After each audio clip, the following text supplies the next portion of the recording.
तो आप सभी का दीक्षांत आईएएस के ऑनलाइन प्लेटफॉर्म पर मैं शंकर झा।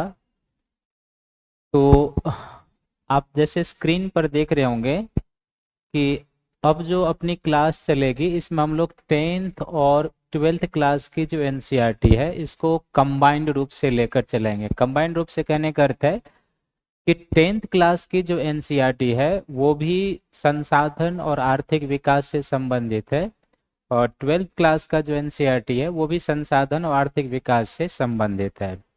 तो हम लोग पहले 10th क्लास के एनसीईआरटी को कवर कर लेंगे, और 10th क्लास का एनसीईआरटी कवर करने के बाद हम लोग 12th क्लास के एनसीईआरटी को कवर करेंगे, कि ताकि एक ये फ्रेम में आपका कवर हो जाए।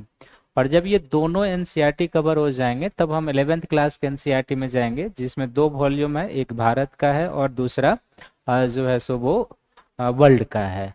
तो 10th और 12th क्लास का जो एनसीईआरटी है उसमें कितने टॉपिक हैं और कौन कौन से टॉपिक हैं उसको आप ध्यान से एक बार सुन लीजिए। इसमें सबसे पहला टॉपिक है संसाधन और विकास, दूसरा है वन एवं वन्यजीव संसाधन, तीसरा भू संसाधन तथा कृषि है, चौथा जल संसाधन है, पांचवा खनिज और ऊर्जा संसाधन है, और छठा है विनिर्माण उद्योग। ये जो 6 टॉपिक हैं ये आपको कहाँ मिलेंगे? तो ये 6 टॉपिक आपको मिलते हैं 10th क्लास के एनसीईआरटी में। और 7वां टॉपिक जो है राष्ट्रीय अर्थव्यवस्था की जीवन रेखा, ये 12th क्लास के एनसीईआरटी में संभवतः चला जाएगा, एक बार आप देख लेंगे इसको। और 12th क्लास के एनसीईआरटी के बाद जो है सो 8वें टॉपिक में इसमें अंतर्राष्ट्रीय व्यापार है, जनसंख्या वितरण घनत्व वृद्धि और संसाधन है, प्रवास का कारण प्रकार और परिणाम है, मानव बस्तियां हैं, मानव विकास है, भारत के संदर्भ में नियोजन प्लानिंग और सतत विकास यानी सस्टेनेबल डेवलपमेंट, और 14 है भौगोलिक परिप्रेक्ष्य में चयनित कुछ मुद्दे और समस्याएं। तो ये जो टॉपिक है ना, जो 10th और 12th क्लास का एनसीईआरटी है, इससे संबंधित कुछ कुछ चीज़ें हम लोग 7th क्लास में भी पढ़े हैं, 8th क्लास में भी पढ़े हैं और कुछ 9th क्लास में भी पढ़े हैं।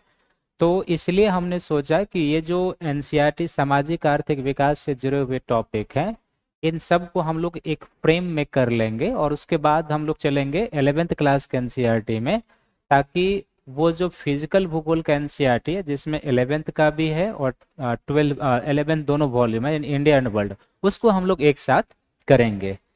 तो आज हम लोग जो है ना सो जिस टॉपिक पर चर्चा करेंगे वो 10th क्लास का एनसीईआरटी है संसाधन और विकास।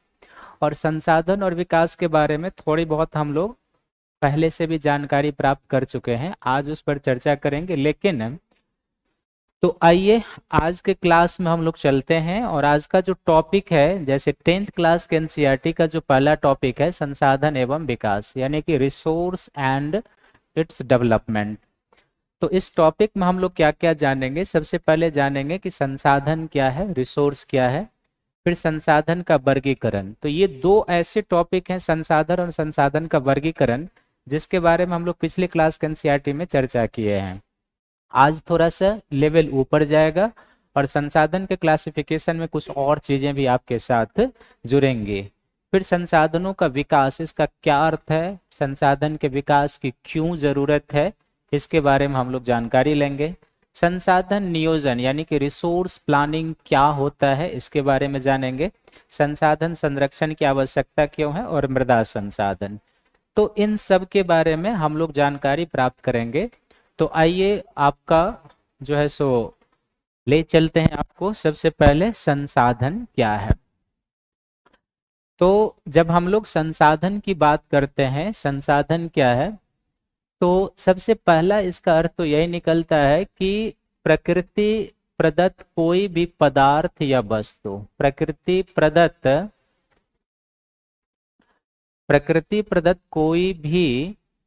कोई भी पदार्थ या वस्तु कब संसाधन कहलाएगा, ये हमें पॉइंट के माध्यम से समझना है। यानी कि प्रकृति से हमें जो चीजें मिलती है उन चीजों को हम कब संसाधन कहेंगे, ये हमें ध्यान से समझना है। तो प्रकृति प्रदत्त कोई भी वस्तु या पदार्थ सबसे पहला जो मानवीय आवश्यकताओं या उसकी इच्छाओं की पूर्ति करे, मानवीय आवश्यकता, मानवीय आवश्यकता या जो मानवीय इच्छाएं होती है, हालांकि इच्छाएं और आवश्यकता में अंतर है।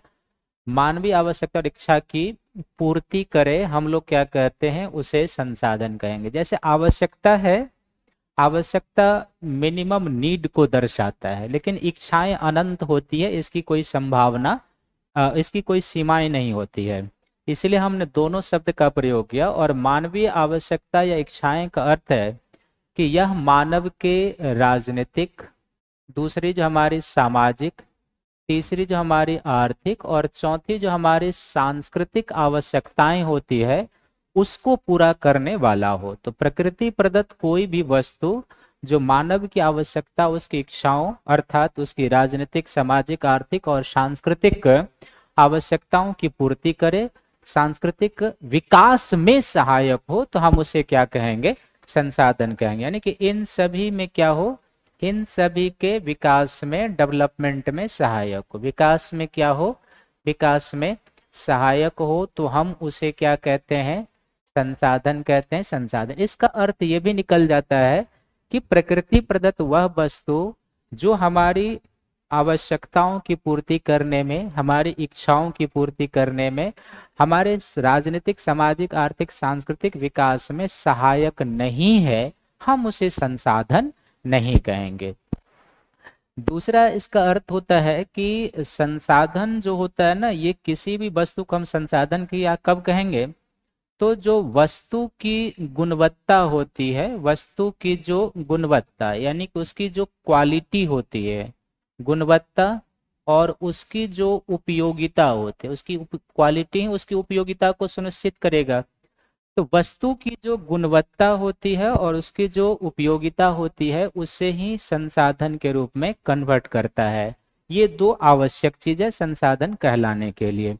यानी कि किसी भी वस्तु की जो क्वालिटी है और जो उसकी उपयोगिता है वो उसे संसाधन में कन्वर्ट करता है। यदि किसी वस्तु में गुणवत्ता नहीं है, उसकी कुछ उपयोगिता नहीं है, तो फिर वो हमारे सामाजिक, आर्थिक कार्यों में, विकास में सहायक नहीं हो सकता, तब हम उसे संसाधन है। जैसे समझने के लिए हम उदाहरण ले सकते हैं, ये पेन है जिससे हम बोर्ड पे काम करते हैं, तो यह मार्कर हमारे लिए संसाधन तभी तक है जब तक ये बोर्ड पर काम कर रहा है, और जिस दिन ये काम करना बंद कर देगा उस दिन क्या हो जाएगा, ये हमारे लिए संसाधन नहीं रह जाएगा। तो अभी इसकी क्वालिटी है जो इसके कारण हम लिख पा रहे हैं, और इसकी उपयोगिता है क्योंकि इसके बिना हम बोर्ड पे लिख नहीं सकते। तो इसकी क्वालिटी और उपयोगिता जो है वो इसे संसाधन, किसी वस्तु को बनाता है। तीसरा, कोई भी संसाधन जो होता है वो मूल्यवान होता है, मूल्यवान होता है। यानी संसाधन होने के लिए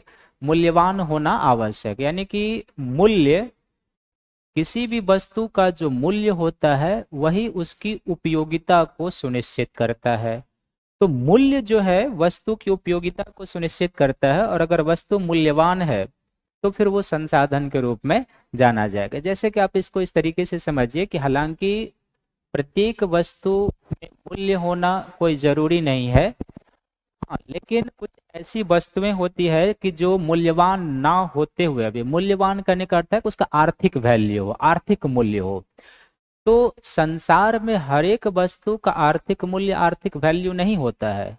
कुछ ऐसी वस्तुएं होती है जिसका आर्थिक मूल्य, आर्थिक वैल्यू ना होते हुए भी वो संसाधन के रूप में होता है। जैसे आप इसका एग्जाम्पल ले सकते हैं, जैसे कोई भूदृश्य है, लैंडस्केप हम लोग इसको कहते हैं, कोई सुंदर सा भूदृश्य है।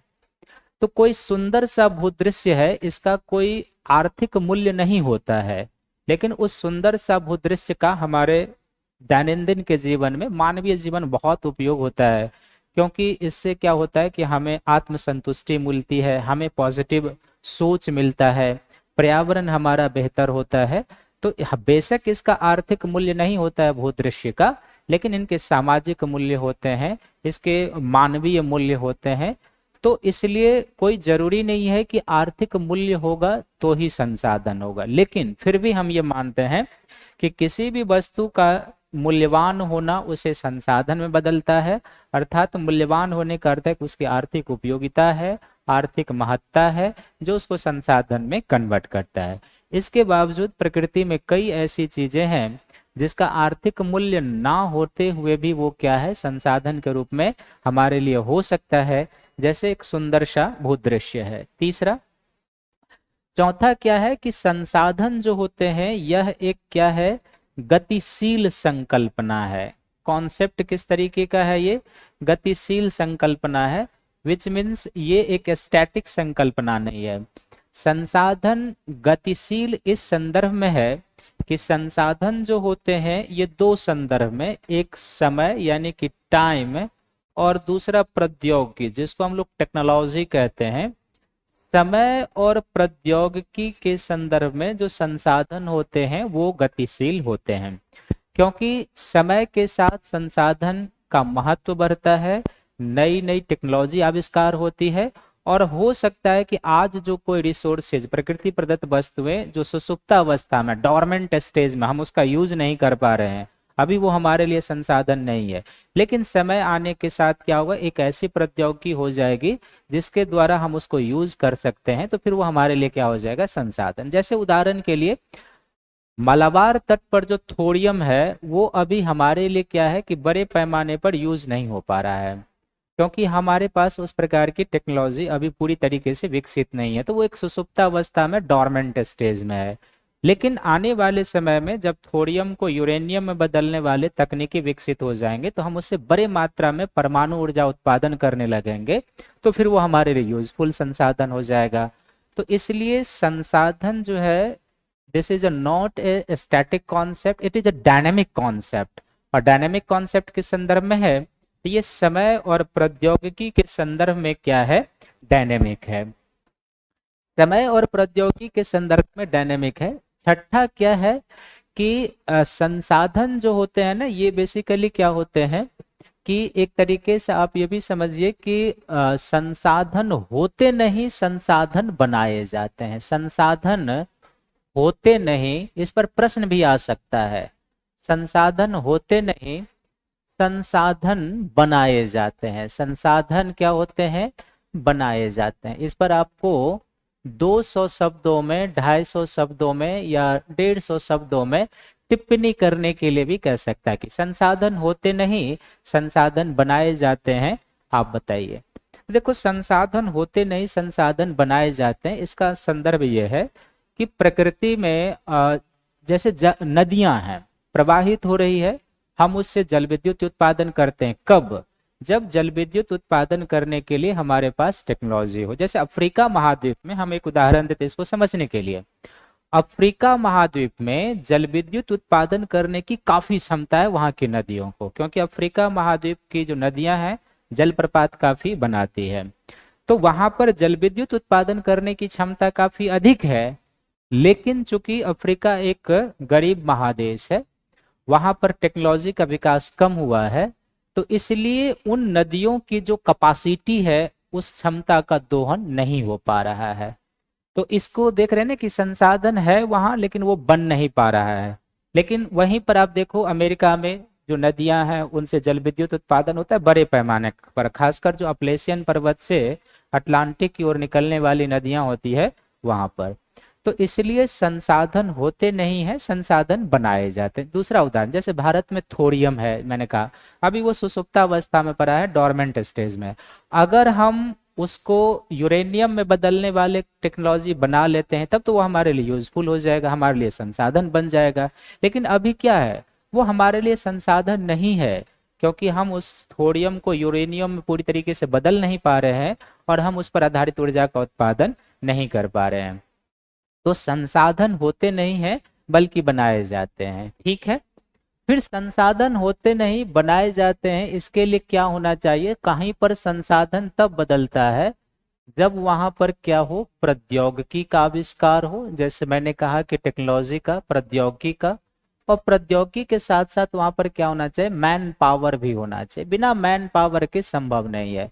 विश्व इसका एग्जाम्पल है कि संसाधन होते हुए भी जहां पर जनसंख्या नहीं है, मैन पावर नहीं है, उसके उपभोग को सुनिश्चित नहीं किया गया है, वहां पर संसाधन आज भी सुसुप्तावस्था में पड़े हुए हैं।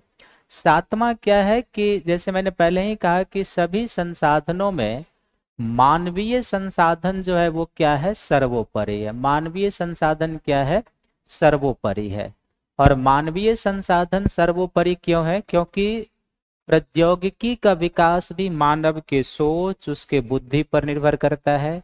संसाधनों का उपयोग भी मानव के सोच और उसके बुद्धि पर निर्भर करता है। तो इसलिए संसाधन के तहत यदि हम देखते हैं तो सर्वोपरि संसाधन जो ह्यूमन रिसोर्सेज है, क्योंकि ह्यूमन रिसोर्सेज ही किसी सुषुप्त संसाधन को क्या कर सकता है, यूजफुल बना सकता है।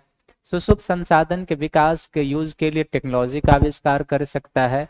तो हम आप जो होते हैं, किसी भी राष्ट्र की जो जनसंख्या होती है वो सर्वोपरि संसाधन होता है। लेकिन वो सर्वोपरि संसाधन कब होता है, जब उसके पास ज्ञान हो, यानी नॉलेज हो, बुद्धि हो, उसमें कौशल विकास कर दिया जाए, तब वो होते हैं। तो मानवीय संसाधन जो होते हैं क्या होते हैं, सर्वोपरि होते हैं। तो इस तरीके से संसाधन को एक ब्रॉडर संदर्भ में लेना है। फिर 8वां पॉइंट आप ये भी कह सकते हैं कि संसाधन जो है एक प्रकार्यात्मक संकल्पना है। क्या है ये, फंक्शनल अप्रोच है, प्रकार्यात्मक संकल्पना है। अर्थात किसी भी पदार्थ की जो कार्य करना है उसकी जो गुणवत्ता होती है वही उसे संसाधन में कन्वर्ट करता है। तो ये एक ऑल ओवर संसाधन का व्यू है जिसे आपको ध्यान में रखना है। नेक्स्ट हो जाएगा संसाधन का वर्गीकरण। तो संसाधन के वर्गीकरण को हम लोग एक चार्ट के थ्रू भी देखते हैं और फिर आगे चलकर देखेंगे। तो संसाधन जो होते हैं, एक तो प्रकृति प्रदत्त होते हैं और दूसरे कौन होते हैं, मानव निर्मित। तो मानव निर्मित और प्रकृति प्रदत्त। तो प्रकृति प्रदत्त जो संसाधन होते हैं हम उन्हें पहले दो कैटेगरी में रख सकते हैं, एक नवीकरणीय और दूसरे क्या होते हैं, अनवीकरणीय। नवीकरणीय संसाधन का क्या अर्थ होता है कि नवीकरणीय संसाधन ऐसे प्राकृतिक संसाधन को कहते हैं जो पुनः पूर्ति हो, सतत प्रवाह हो और जो दोबारा प्रयोग में लाया जा सकता है, उसको हम लोग क्या कहते हैं, नवीकरणीय संसाधन कहते हैं। इसको भी दो भाग में रखते हैं, एक सतत प्रवाह संसाधन। सतत प्रवाह संसाधन का अर्थ है जो अक्षय संसाधन है, जो कभी समाप्त नहीं होने वाले होते हैं, उसे हम लोग क्या कहते हैं, सतत प्रवाह संसाधन कहते हैं। और दूसरा जो नवीकरणीय संसाधन होते हैं वो जैव संसाधन होते हैं, जैसे प्राकृतिक वनस्पति और वन्य जीव। ये भी क्या होते हैं, एक तरीके से नवीकरणीय। यदि इनको प्राकृतिक वनस्पति का भी क्या होता है कि यदि उनको समय मिले तो पुरानी वनस्पतियां समाप्त होती है और उसके स्थान पर नए वनस्पति आते रहते हैं। तो इसलिए इसको भी हम लोग क्या कहते हैं, नवीकरणीय संसाधन के अंतर्गत रखते हैं, जो जैव नवीकरणीय संसाधन हो जाएंगे। और नवीकरणीय संसाधन को दो श्रेणियों में रखते हैं, एक पुनः चक्रीय संसाधन और दूसरा अचक्रीय संसाधन। पुनः चक्रीय संसाधन में धातु संसाधन और अचक्रीय संसाधन में कौन आता है, जीवाश्म ईंधन आता है। पुनः चक्रीय संसाधन का अर्थ होता है कि ऐसा संसाधन जो हजारों वर्षों के बाद फिर से उसकी मात्रा हो सकती है, तो वो पुनः चक्रीय संसाधन हो जाता है। और अचक्रीय संसाधन का अर्थ होता है कि जिनको दोबारा पूर्ति नहीं की जा सकती है, जैसे जीवाश्म ईंधन, पेट्रोल है, डीजल है, कोयला है। ये संसाधन एक बार दहन हो जाने के बाद जो है सो पुनः प्रयोग में नहीं लाए जा सकते हैं, तो हम इन्हें क्या कहते हैं। दूसरा है मानवीय संसाधन। तो मानवीय संसाधन क्या हो सकती है, एक संरचना और संस्थाएं। संरचना हो गया कि जो फिजिकल स्ट्रक्चर हम लोग बनाते हैं, जैसे बिल्डिंग है, रेल है, सड़क है, पुल है, इस तरीके से। और संस्थाएं, जो इंस्टीट्यूशंस हम बनाते हैं, वो ह्यूमन मेड संसाधन है। और दूसरा इसकी जो मात्रा और गुणवत्ता होती है वो है। तो एक इस तरीके से हम लोग संसाधन का वर्गीकरण करते हैं। नॉर्मल जो संसाधन का वर्गीकरण करते हैं, एक करते हैं उत्पत्ति के आधार पर, ओरिजिन के आधार पर। तो उत्पत्ति के आधार पर हम लोग संसाधन को दो वर्गों में रखते हैं, एक जैव संसाधन होता है और दूसरा अजैव, यानी बायोटिक रिसोर्सेज, और दूसरा क्या होता है, अबायोटिक रिसोर्सेज होता है। फिर संभाव्यता के आधार पर, तो इसमें दो प्रकार के संसाधन होते हैं, एक नवीकरणीय होते हैं और दूसरा अनवीकरणीय। फिर स्वामित्व यानी ओनरशिप के आधार पर संसाधन चार प्रकार के होते हैं, व्यक्तिगत संसाधन, सामुदायिक संसाधन, राष्ट्रीय संसाधन और अंतरराष्ट्रीय संसाधन। तो पहले जो हम लोग पढ़ चुके हैं उसमें हम लोग स्वामित्व के आधार पर संसाधन के बारे में बहुत डिटेल से नहीं पढ़े थे। तो यहाँ पर स्वामित्व ऑनरशिप के आधार पर क्या है, संसाधन चार प्रकार के हैं। एक व्यक्तिगत संसाधन है, दूसरा सामुदायिक संसाधन है, तीसरा राष्ट्रीय संसाधन है और चौथा क्या है, अंतरराष्ट्रीय संसाधन है, इंटरनेशनल। और विकास के स्तर के आधार पर भी संसाधन चार प्रकार के होते हैं। एक संभावी संसाधन, दूसरा विकसित संसाधन, तीसरा भंडार साधन और चौथा संचित कोष संसाधन। तो संसाधन का वर्गीकरण हम लोग जो चार प्रकार से करते हैं, एक है उत्पत्ति के आधार है जिसमें संसाधन को दो वर्गों में रखा गया है, एक जैव संसाधन और दूसरा अजैव संसाधन। संभाव्यता के आधार पर संसाधन को दो वर्गों में रखा गया, एक नवीकरणीय और दूसरा अनवीकरणीय संसाधन। स्वामित्व के आधार पर संसाधन को दो वर्गों में रखा गया है, एक व्यक्तिगत, दूसरा सामुदायिक, तीसरा राष्ट्रीय और चौथा अंतरराष्ट्रीय। और विकास के स्तर के आधार पर संभावी, विकसित, भंडार और संचित कोष संसाधन रखा गया है। यहां तक सभी का क्लियर है? कोई डॉट तो आप पूछ सकते हैं, नहीं तो हम आगे बढ़ेंगे। अभी तक में किसी को कोई डॉट? क्लियर है सभी का? कोई डॉट तो आप पूछ सकते हैं,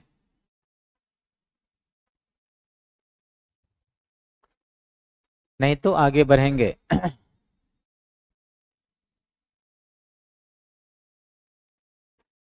क्लियर है सभी का?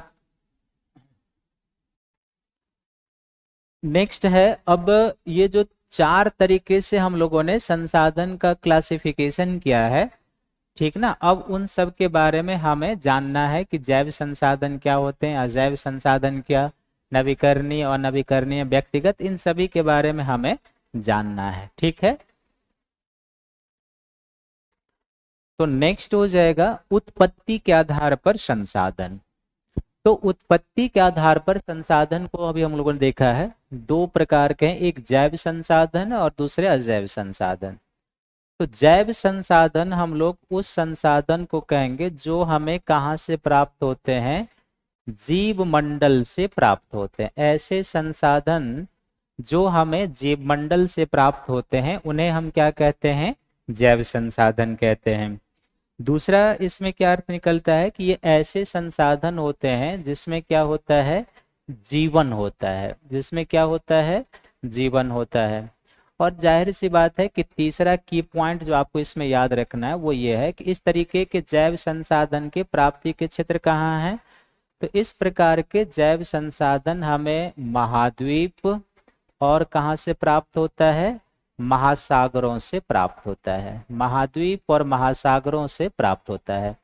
और महाद्वीप और महासागरों से जो जैव संसाधन प्राप्त होता है उसके अंतर्गत कौन सा आ जाएगा, जैसे वनस्पति हो जाएगी, दूसरा इसी तरीके से जो वन्य जीव होते हैं वो हो जाएंगे, और महासागरों से जो हमें मत्स्य या इस तरह के कई सारे जैव संसाधन की प्राप्ति होती है वो हो जाएंगे। ठीक है, तो जैव संसाधन उस संसाधन को कहेंगे हम लोग जो हमें जीव मंडल से प्राप्त होता है, जिसमें जीवन होता है। और ऐसे संसाधन हमें क्या होते हैं, तो महाद्वीप और महासागरों से प्राप्त होते हैं, जिसमें मुख्य रूप से क्या हो जाएगा, वनस्पति है, वनस्पति के साथ साथ क्या हो गया, प्राणी जात हो जाएंगे, और प्राणी जात के साथ जैसे पशुधन हो जाएगा, अन्य जीव जंतु हो जाएंगे। और फिर महासागरों से जो हमें संसाधन मिलता है, जो जैव संसाधन, वो हो जाएगा। अजैव संसाधन का अर्थ क्या हो जाएगा कि वे संसाधन जो निर्जीव वस्तुएं से हमें प्राप्त होती है, वे संसाधन जो निर्जीव वस्तु से प्राप्त होते हैं। कहाँ से प्राप्त होते हैं, निर्जीव वस्तु से प्राप्त होते हैं, और या निर्जीव वस्तु से बने होते हैं, आप ये कह सकते हैं। उन्हें हम क्या कहेंगे, अजैव संसाधन। प्राप्त होते हैं या फिर हम कहेंगे कि बने होते हैं, उन्हें हम क्या कहेंगे, अजैव संसाधन कहेंगे। तो जाहिर सी बात है कि निर्जीव वस्तु से प्राप्त होता है, अर्थात ऐसे संसाधन में क्या होता है, जीवन नहीं होता है, जीवन नहीं होता है। और इस प्रकार के संसाधन भी हमें कहाँ पर मिलेंगे, इस प्रकार के संसाधन भी हमें मिलते हैं महाद्वीप या महासागरों में भी हमें इस प्रकार के संसाधन मिलते हैं। महाद्वीप और महासागर पर महासागरों में भी कई ऐसे संसाधन हैं जिनमें जीवन नहीं है, लेकिन हमारे लिए वो यूजफुल होते हैं। जैसे इसके तहत आप जो महासागर या महाद्वीप, जैसे कि चट्टान से मिलने वाले जो मिनरल्स होते हैं, चट्टान से मिलने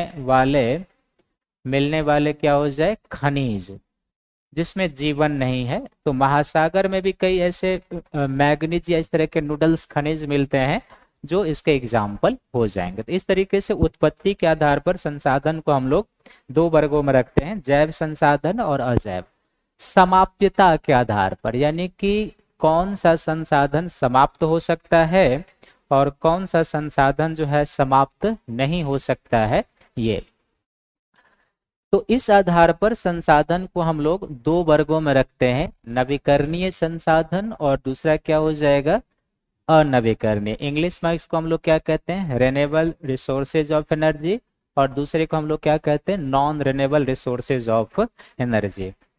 तो नवीकरणीय संसाधन जो होते हैं ये वो संसाधन होते हैं जिन्हें पुनः क्या किया जा सकता है, पुनः प्रयोग में लाया जा सकता है। पुनः प्रयोग में क्या हो सकता है, ऐसा संसाधन जिन्हें पुनः प्रयोग में लाया जा सकता है।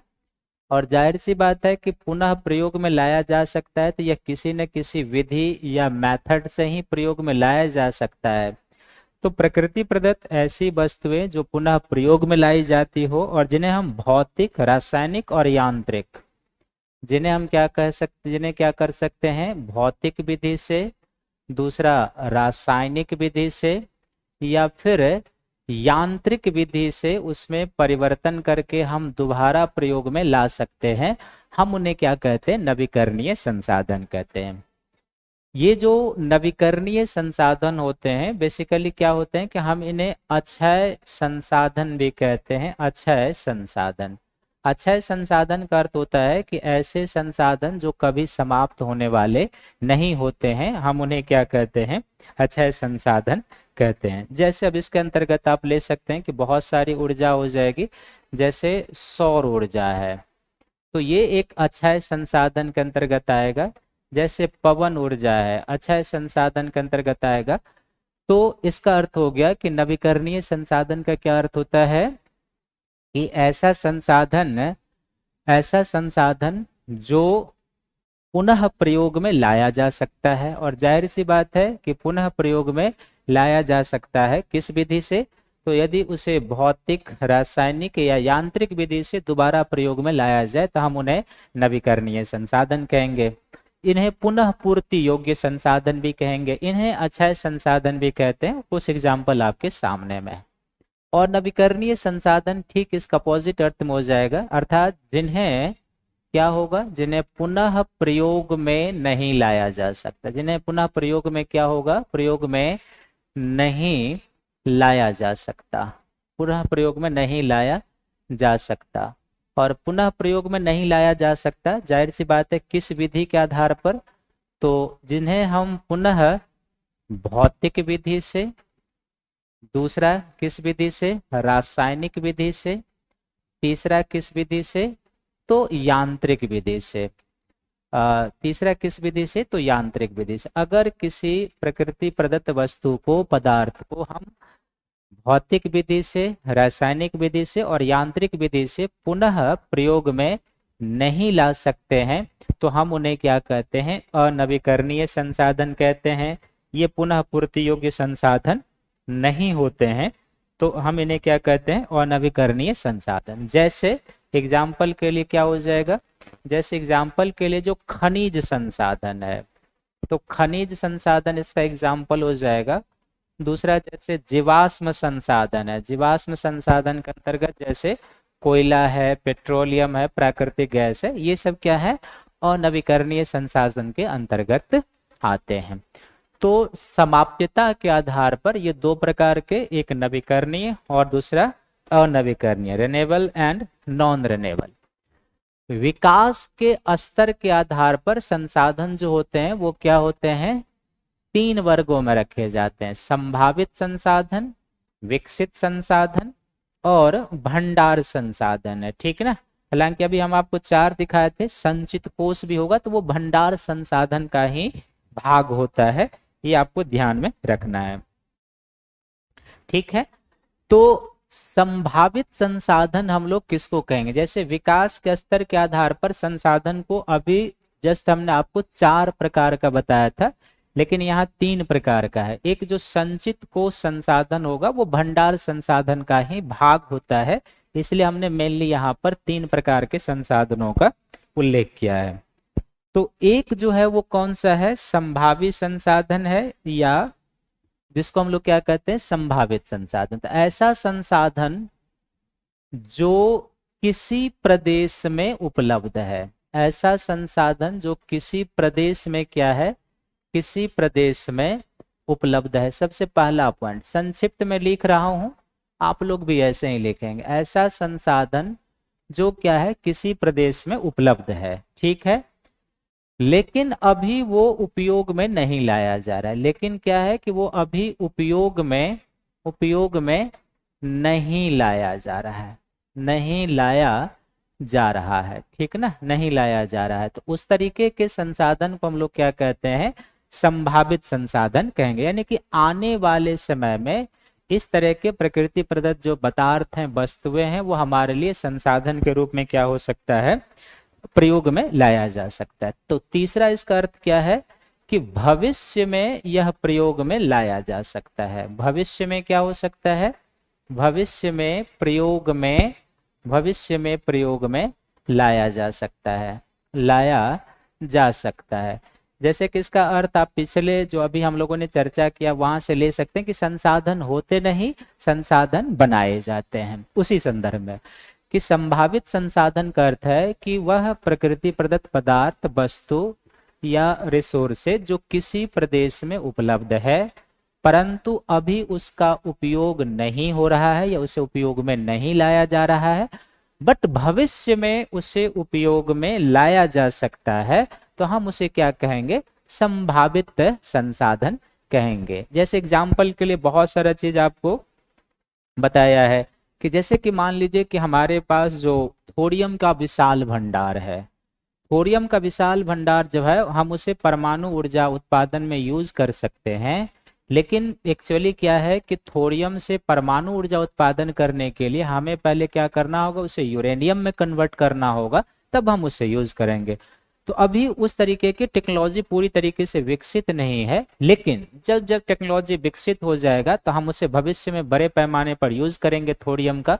तो इसलिए वो हमारे लिए क्या है, एक संभावित संसाधन के रूप में है। संभावित संसाधन के अर्थ से ही निकलता है कि इसको फ्यूचर में प्रयोग में लाया जा सकता है। क्लियर है। दूसरा हो जाएगा विकसित संसाधन। तो विकसित संसाधन का अर्थ होता है कि वह संसाधन जिसका सर्वेक्षण किया जा चुका है, जिसका क्या किया जा चुका है, सर्वेक्षण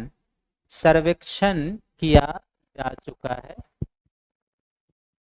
वह संसाधन जिसका क्या हो चुका है, सर्वेक्षण किया जा चुका है। यानी कि आप देखते हैं कि जब संसाधन की खोजबीन होती है तो सबसे पहले हम लोग क्या करते हैं, उसका सर्वेक्षण करते हैं। तो वह संसाधन जिसका सर्वेक्षण हो चुका है और उसके उपयोग की गुणवत्ता और मात्रा दोनों निर्धारित है, एंड उसके उपयोग की क्या है, उपयोग की गुणवत्ता, क्वालिटी, गुणवत्ता, और दूसरा मात्रा। ये दो कीवर्ड है इसमें, गुणवत्ता और मात्रा दोनों क्या है, दोनों निर्धारित है। तो उसको हम लोग क्या कहते हैं, विकसित संसाधन कहते हैं, विकसित संसाधन कहते हैं। अर्थात ऐसा संसाधन जो किसी प्रदेश में उपलब्ध है, उसका सर्वेक्षण हो चुका है और सर्वेक्षण के साथ साथ उस संसाधन के उपयोग की गुणवत्ता और मात्रा दोनों निर्धारित की जा चुकी है, तो उसे हम लोग क्या कहते हैं, विकसित संसाधन कहते हैं। यानी कि एक तरीके से प्रेजेंट टाइम में ये यूज होने वाले संसाधन की बात कर रहा है। और तीसरा है भंडार संसाधन। तो भंडार संसाधन का अर्थ क्या होता है कि पर्यावरण में उपलब्ध प्रत्येक वस्तु, पर्यावरण में पर्यावरण में उपलब्ध यानी जैव मंडल में जिसमें हम आप रहते हैं, पर्यावरण में उपलब्ध प्रत्येक वस्तु जिसमें मानवीय आवश्यकताओं की पूर्ति करने की क्षमता है। मानवीय आवश्यकताओं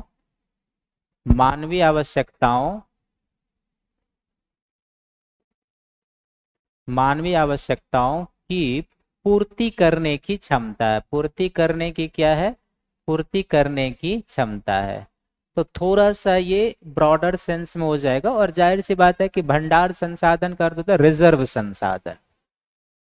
रिजर्व संसाधन का क्या अर्थ होगा कि पर्यावरण में उपलब्ध प्रत्येक संसाधन जो मानव की आवश्यकताओं की पूर्ति कर सकता है।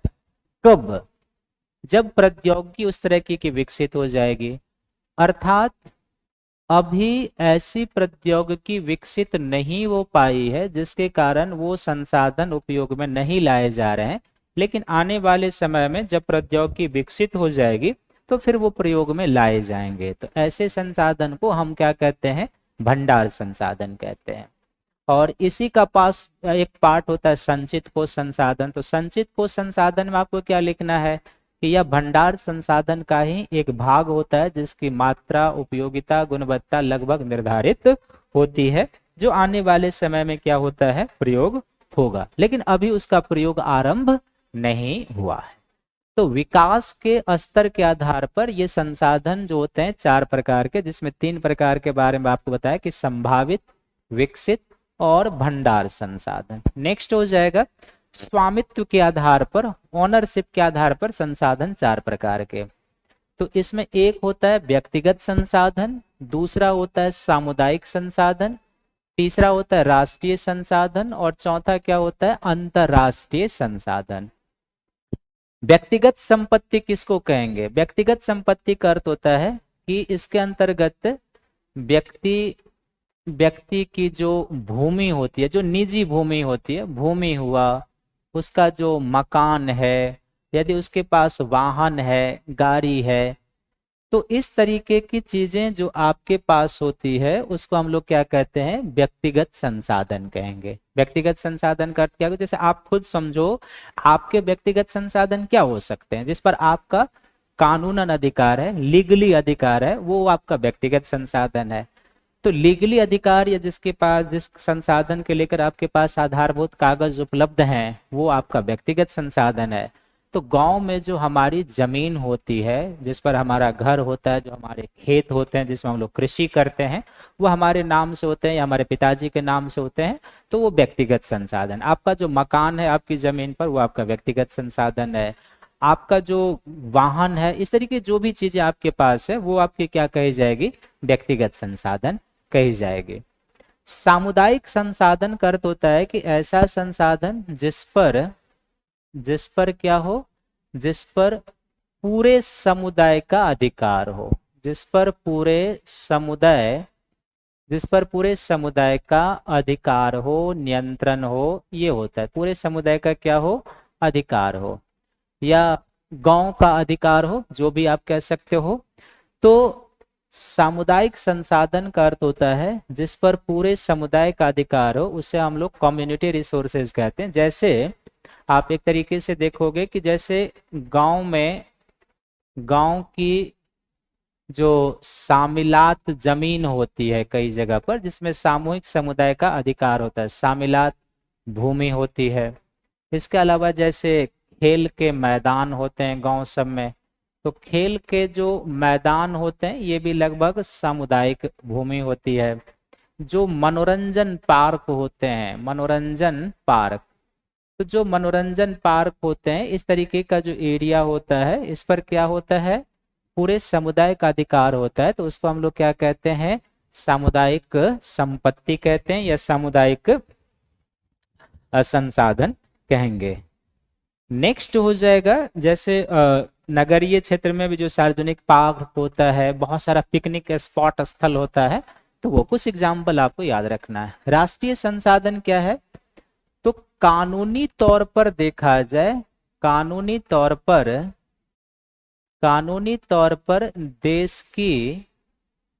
देश की संपूर्ण संसाधन जो है, देश की संपूर्ण संसाधन क्या है? देश की संपूर्ण संसाधन राष्ट्रीय संसाधन है। क्या है?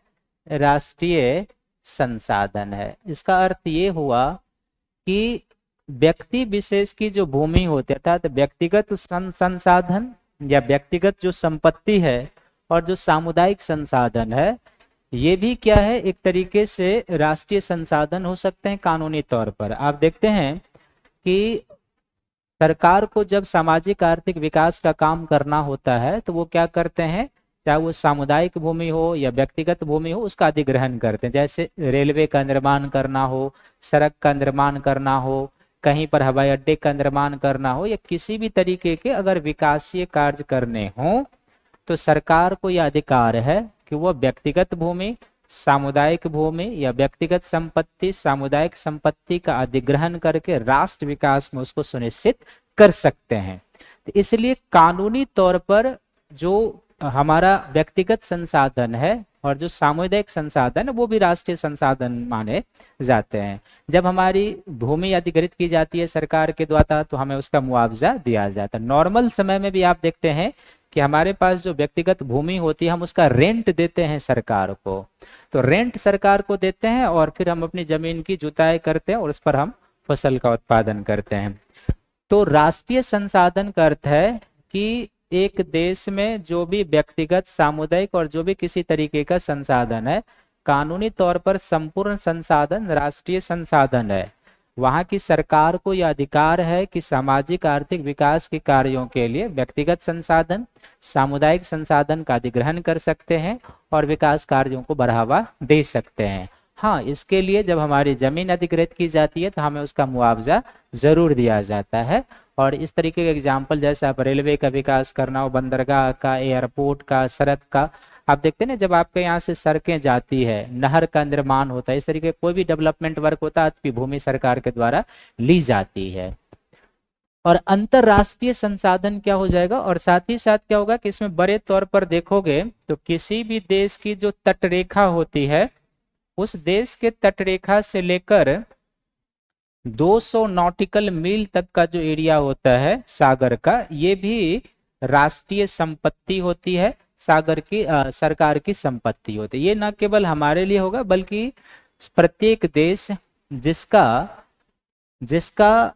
तटीय सीमा है, समुद्र से लगी हुई सीमा है, तो समुद्र से लगे हुए सीमा वाले देश का बेस लाइन से लेके 200 नॉटिकल मील तक का जो सागर का एरिया होता है वो भी राष्ट्रीय संपत्ति मानी जाती है। उस सीमावर्ती राष्ट्र को यह अधिकार है कि उस 200 नॉटिकल मील के सागरीय क्षेत्र में जितने भी प्रकार के जैविक अजैविक संसाधन हैं उन संसाधनों का वो दोहन कर सकते हैं। और अंतरराष्ट्रीय संसाधन का अर्थ यही होता है कि महासागर में जो 200 नॉटिकल मील से आगे का क्षेत्र होता है, 200 नॉटिकल मील से आगे का क्षेत्र, तो 200 नॉटिकल मील से आगे का जो क्षेत्र होता है महासागर में, इसको हम लोग क्या कहते हैं, उच्च सागर कहते हैं, हाई सी कहते हैं, उच्च सागर। और इस उच्च सागर में जो भी संसाधन होता है उस पर किसी भी खास राष्ट्र का एकाधिकार नहीं होता, बल्कि इस तरीके के संसाधन अंतर्राष्ट्रीय संस्थाओं के द्वारा नियंत्रित किए जाते हैं, रेगुलेट किए जाते हैं, और अंतर्राष्ट्रीय संस्थाओं के अनुमति मिलने के बाद ही उच्च सागर के संसाधनों का प्रयोग किया जा सकता है। तो महासागर में 200 नॉटिकल मील से आगे का जो क्षेत्र होता है उसको हम लोग क्या कहते हैं, उच्च सागर कहते हैं, राष्ट्रीय हाई सी कहते हैं। और हाई सी जो होता है वहां पर जो संसाधन होते हैं अर्थात 200 नॉटिकल मील से आगे, उस पर अंतर्राष्ट्रीय संस्थाओं का जो होता है नियंत्रण होता है, और अंतर्राष्ट्रीय संस्थाओं के द्वारा ही क्या होते हैं वो प्रयोग में लाए जाते हैं। नॉटिकल मील जो है समुद्र मापने की दूरी है, एक नॉटिकल मील बराबर 1.52 किलोमीटर के बराबर होता है। ये नॉटिकल मील, एक नॉटिकल मील बराबर जो होता है ना, आप देख लेंगे बराबर 1.5652 किलोमीटर के बराबर होता है। तो ये हो गया। जैसे आप इस डायग्राम से भी देख सकते हैं, अंतर्राष्ट्रीय संसाधन को समझ सकते हैं। जैसे ये किसी देश का जो होता है ना टेरिटोरियल बेस लाइन होता है, इस बेस लाइन से यहाँ तक का जो 200 नॉटिकल मील का ये क्षेत्र है सागर का, इसको हम लोग कहते हैं एक्सक्लूसिव इकोनॉमिक जोन, अनयन आर्थिक क्षेत्र कहते हैं। क्या कहते हैं इसको? अनयन आर्थिक क्षेत्र कहते हैं। तो इस अनयन आर्थिक क्षेत्र में इस सीमावर्ती राष्ट्र को प्रत्येक प्रकार के महासागरीय संसाधन के दोहन का अधिकार है। वो जैविक संसाधन हो, अजैविक संसाधन हो, ऊर्जा संसाधन हो, सभी प्रकार के संसाधन यूज कर सकते हैं।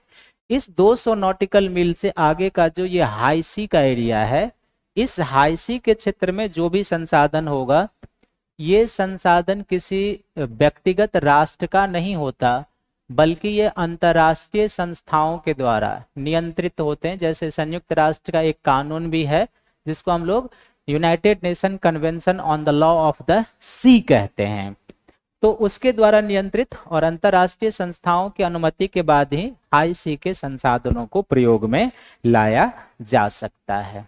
तो यहाँ तक सभी का क्लियर है? कोई डाउट इसमें? यानी कि आपने अभी तक क्या पढ़ा? सबसे पहले तो उत्पत्ति के आधार पर जो संसाधन दो प्रकार के हैं, जैव अजैव, उसका अर्थ और उसके एग्जाम्पल। समाप्यता के आधार पर जो नवीकरणीय और अनवीकरणीय संसाधन है उसके बारे में। विकास के आधार पर, और जो स्वामित्व के आधार पर होते हैं वो। यहां तक सभी का क्लियर है? इसमें कोई डाउट तो आप पूछ सकते हैं।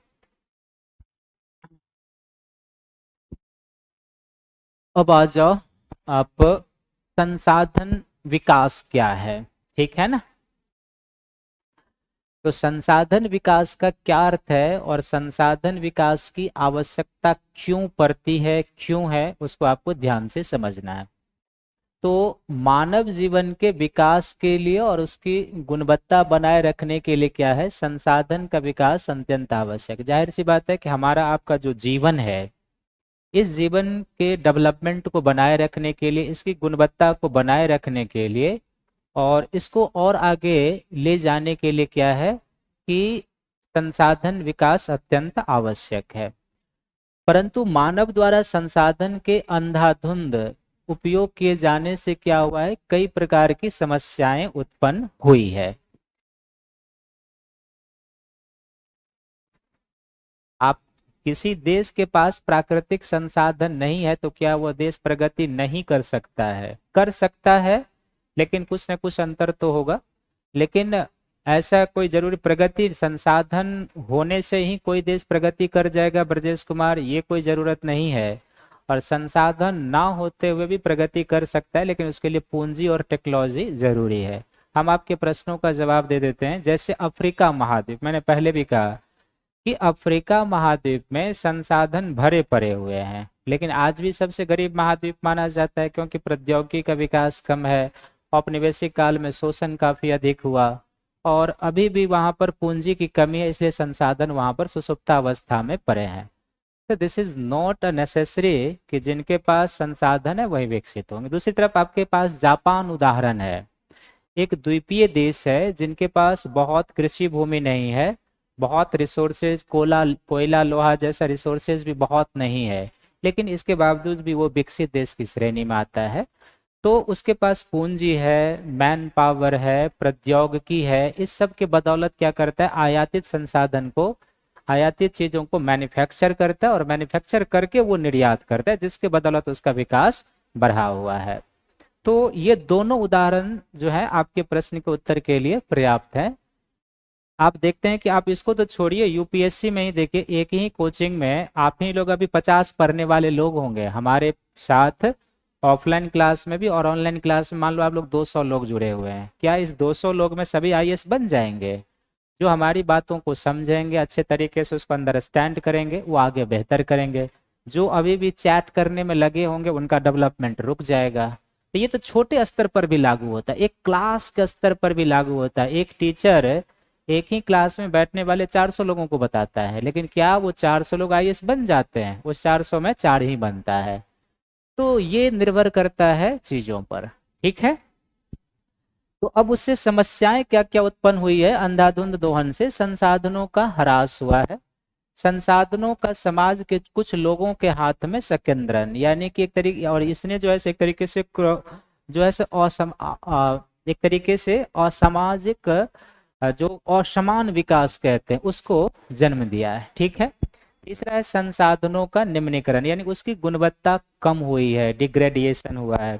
संसाधनों के अंधाधुंध दोहन से पारिस्थितिकी असंतुलन की समस्या, भूमंडलीय तापन, ओजोन परत का विनाश, पर्यावरण प्रदूषण और निम्नीकरण की समस्या हुई है।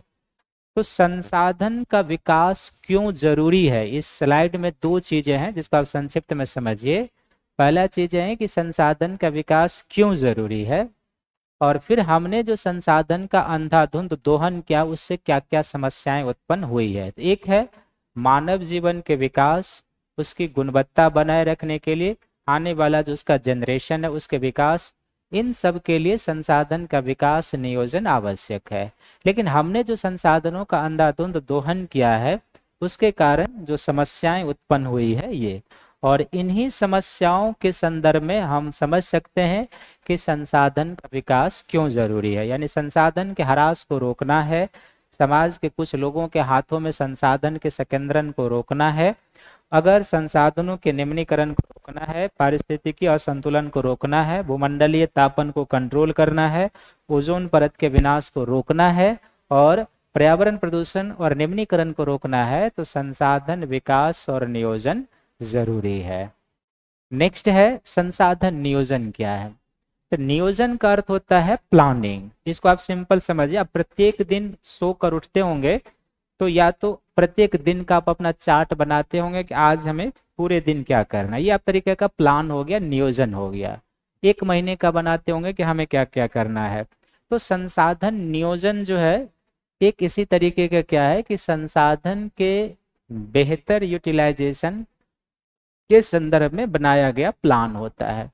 इसका अर्थ होता है कि संसाधन नियोजन जो है संसाधन के विवेकपूर्ण रूप से उपयोग को बताता है। विवेकपूर्ण रूप से उपयोग का यहाँ पर अर्थ होता है कि हम प्रकृति प्रदत्त संसाधनों का उपयोग इस तरीके से करें जिससे हमारा विकास, हमारी गुणवत्ता दोनों बढ़े, आने वाले जनरेशन के लिए भी संसाधन बचा रहे और प्रकृति के ऊपर भी कोई इसका नेगेटिव इम्पैक्ट ना पड़े, तो हम इसे संसाधन का विवेकपूर्ण उपयोग कहते हैं।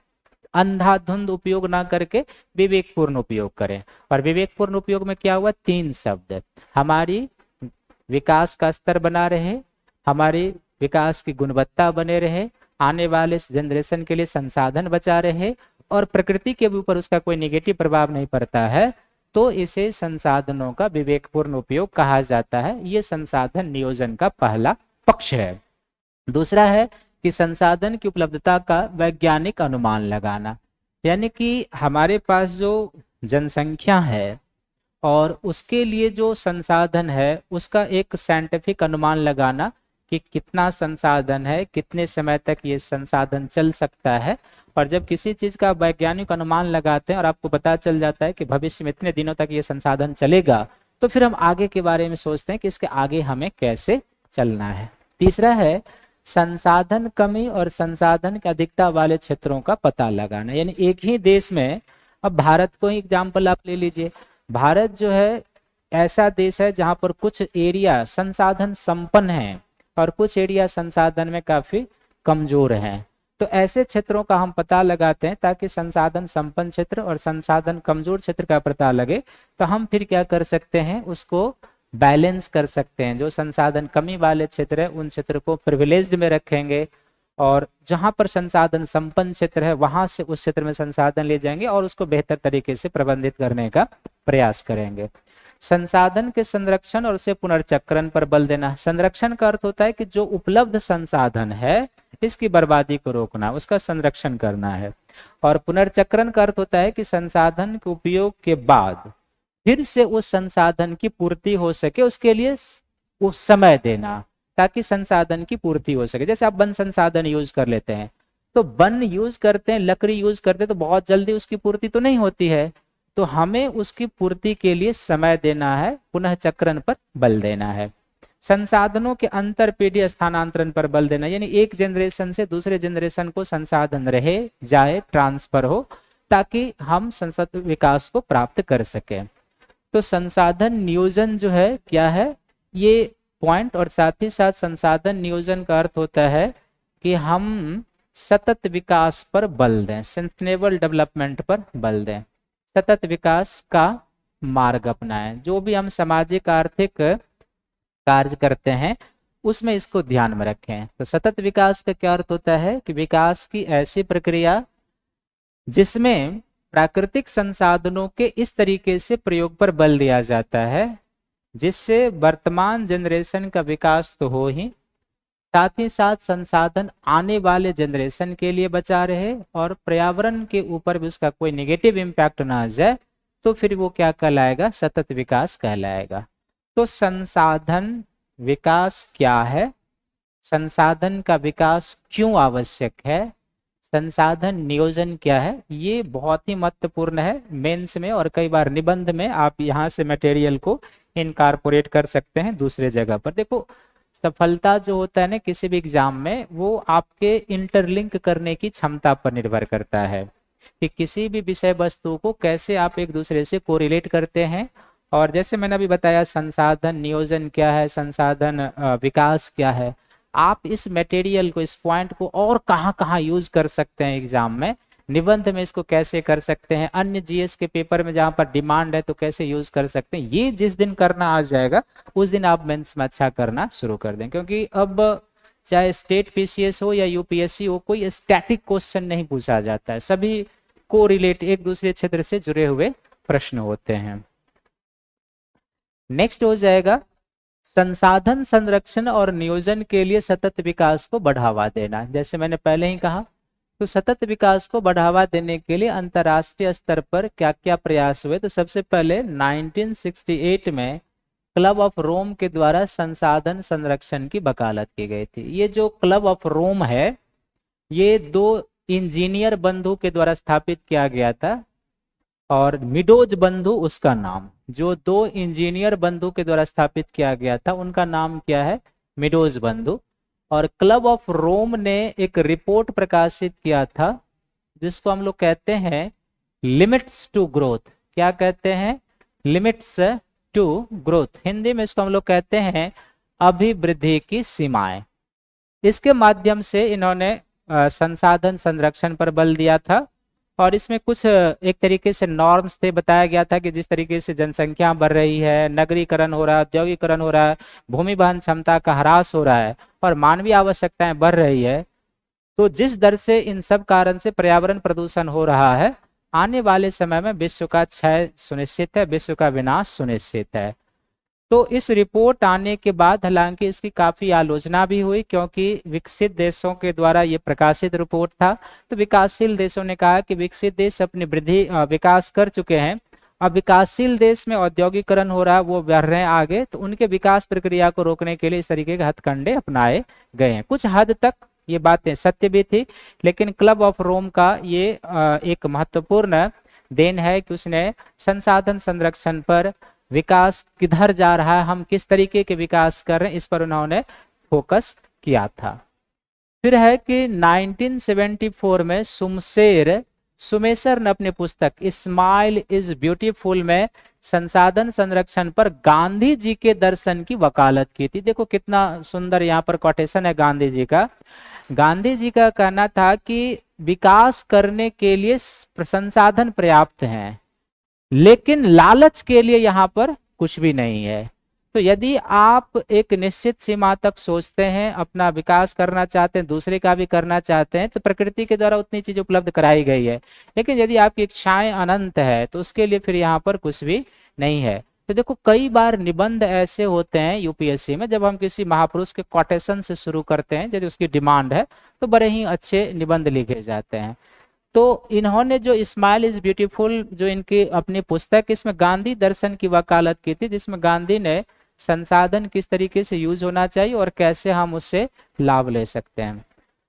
1987 में ब्रटलैंड आयोग के द्वारा संसाधन संरक्षण पर सतत पोषणीय विकास की संकल्पना और संसाधन संरक्षण की वकालत, आवर कॉमन फ्यूचर शीर्षक। बेसिकली ये है क्या, आप ध्यान से देखो, जो सतत विकास का कॉन्सेप्ट है ये एक लंबे जद्दोजहद के परिणाम स्वरूप आया है। लंबे जद्दोजहद के परिणाम स्वरूप क्या, तो इसके पीछे बहुत सारी पृष्ठभूमि है। लेकिन जब क्लब ऑफ रोम का रिपोर्ट आया, उससे पहले भी डैशमैन ने एक सतत विकास का त्रिभुजाकार मॉडल दिया था। कई सारे संस्थाओं और संगठनों के द्वारा पर्यावरण का जो निम्नीकरण हो रहा था उससे संबंधित चीजें सामने आ रही थी। विश्व के कई महादेशों में पर्यावरण संरक्षण जैसे आंदोलन चल रहे थे। इसी संदर्भ में संयुक्त राष्ट्र महासभा के द्वारा 1984 में, यहाँ पर 87 है, हम एक और वर्ष लिख रहे हैं, 1984 में पर्यावरण विकास पर एक विश्व आयोग बनाया गया, जिसको हम लोग ब्रटलैंड आयोग कहते हैं। ये ब्रटलैंड जो थे उस समय नॉर्वे के प्रधानमंत्री थे। इनके अध्यक्षता में एक कमेटी बनाई गई और उस आयोग ने 1987 में एक रिपोर्ट दिया, जिस रिपोर्ट का शीर्षक था आवर कॉमन फ्यूचर, हमारा साझा भविष्य। और इसी आवर कॉमन फ्यूचर हमारा साझा भविष्य नामक रिपोर्ट में ब्रटलैंड कमेटी ने सबसे पहले सतत विकास, धारणीय विकास को परिभाषित किया था कि सतत विकास क्या है, धारणीय विकास क्या है, हम इसे कैसे प्राप्त करें।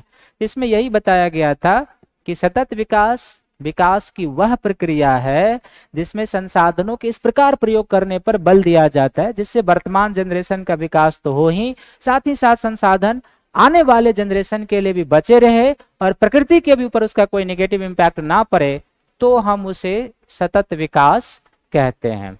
और इसी सतत विकास के लक्ष्य को प्राप्त करने के लिए 1992 में प्रथम पृथ्वी शिखर सम्मेलन हुआ था, जो कहाँ पर हुआ था, ये 1992 में जो प्रथम पृथ्वी शिखर सम्मेलन हुआ था ये ब्राजील के रियो डी जेनेरो में हुआ था। कहाँ पर हुआ था, ब्राजील के रियो डी जेनेरो। और रियो डी जेनेरो में होने के कारण इसे हम लोग रियो सम्मेलन भी कहते हैं, इसे प्रथम पृथ्वी शिखर सम्मेलन भी कहते हैं। और इस प्रथम पृथ्वी शिखर सम्मेलन में सतत विकास को प्राप्त करने के लिए एजेंडा 21 निर्धारित किया गया था, जिसमें 21 पॉइंट है पर्यावरण संरक्षण और विकास को कैसे आगे बढ़ाना है। और इसी सम्मेलन में भूमंडलीय वन सिद्धांत को अपनाया गया था, ग्लोबल फॉरेस्ट थ्योरी। ये महत्वपूर्ण है, कई बार डायरेक्ट स्टेट पीसीएस में ये प्रश्न आया है, एजेंडा 21 किससे संबंधित है, भूमंडलीय वन सिद्धांत कहाँ अपनाया गया, तो प्रथम पृथ्वी शिखर सम्मेलन में, रियो सम्मेलन में अपनाया गया था। क्लियर है सभी का यहाँ तक? केवल संसाधन होना ही आधार नहीं है विकास के लिए, और संसाधन नहीं होने से भी विकास हो सकता है। हमने अफ्रीका महाद्वीप का एग्जाम्पल दिया और जापान का एग्जाम्पल दिया था कि जापान एक द्वीपीय देश है, उसके पास कृषि भूमि बहुत अधिक नहीं है और उसके पास बहुत सारे कोयला लोहा भी नहीं है, फिर भी एक विकसित देश की श्रेणी में आता है। वहाँ के लोगों का जीवन स्तर काफी है और लाइफ जो जीवन प्रत्याशा है, विश्व के अधिकांश देशों में उतनी जीवन प्रत्याशा नहीं मिलती है। वहाँ के लोग 80 वर्ष तक जीते हैं। हमारे यहाँ देखो कितना है, पुरुषों का 69 और महिलाओं का 73 वर्ष जीवन प्रत्याशा है। तो विकास केवल संसाधन पर निर्भर नहीं करता है, ये बहुत चीजों पर निर्भर करता है। सरकार की स्थिरता पर निर्भर करती है, कानून व्यवस्था पर निर्भर करता है, लोगों के सोच पर निर्भर करता है, निवेश की मात्रा पर निर्भर करता है, पूंजी पर निर्भर करता है, टेक्नोलॉजी पर निर्भर करता है, मैन पावर पर निर्भर करता है, बहुत सारी। इसलिए आप देखेंगे कि झारखंड जैसे राज्य जो संसाधन संपन्न है, आज भी पिछड़े हुए राज्य हैं भारत में, ये है। और उसका रीजन यही है कि केवल लोहा कोयला और इस चीज होने से विकास नहीं हो जाता, बल्कि उसको संसाधन में बदलने के लिए हर एक चीज की जरूरत होती है। एक अस्थायी सरकार होनी चाहिए, सरकार का विकास परक सोच होना चाहिए, कानून व्यवस्था अच्छी होनी चाहिए, निवेश होनी चाहिए, निवेश आकर्षित करने की नीति होनी चाहिए आपके पास, सामाजिक सोच होनी चाहिए, एक विकास का कल्चर होना चाहिए। साथ ही साथ वहां पर क्या होना चाहिए कि जो एक मैन पावर होता है वो मैन पावर होनी चाहिए, पूंजी होनी चाहिए, टेक्नोलॉजी होनी चाहिए। तब आपके पास जो उपलब्ध संसाधन है आप उसको यूज करेंगे और आप विकास कर पाएंगे। तो आज के लिए इतना ही। सभी को थैंक यू है, धन्यवाद है। आज के क्लास से यदि आपके पास कोई प्रश्न है तो आप पूछ सकते हो, नहीं तो सभी को थैंक यू है, धन्यवाद है।